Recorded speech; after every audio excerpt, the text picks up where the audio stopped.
So I just wanted to make a little follow-up video real quick because I skipped over kind of an important part of pistol marksmanship in my last video. I went over trigger control and breathing and sight alignment.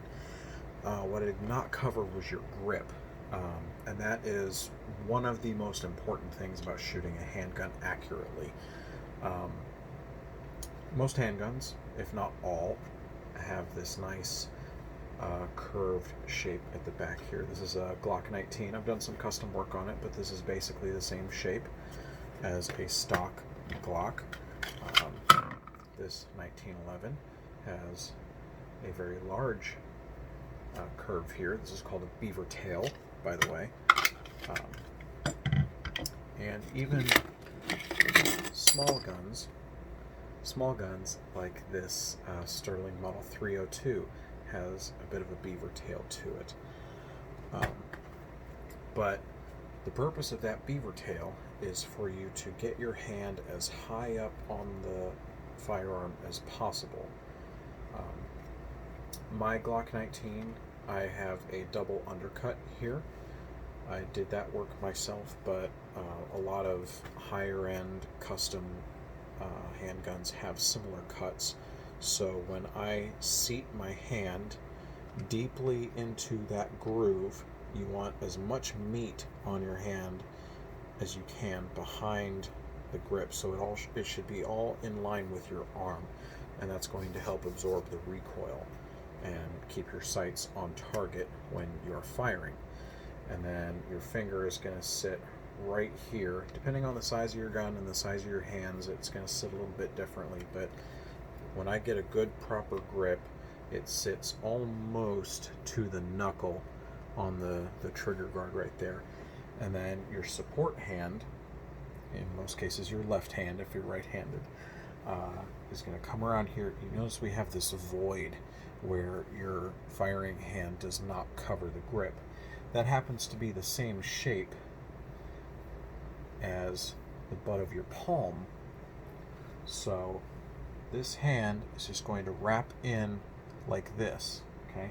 Your thumbs are going to go basically in a straight line, and your fingers are just going to seat right in the center of your palm on your support hand. So now you've got a very high grip, deeply seated in the beaver tail, right in the web of your palm, or in the web of your hand right there.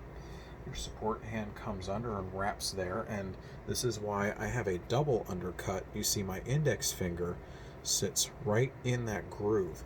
That gives me a good index point so that I know when my hands are properly aligned. And then when you extend, you are bringing the pistol to your eye, not your eye to the pistol. So a lot of times you'll see people aim, they'll like duck their head down, like tuck into their shoulder, and they lay their head on it. You don't want to do that because you are canting your vision and you're creating a crunch point in your neck. This is not ergonomically good, and this is also not good for accuracy.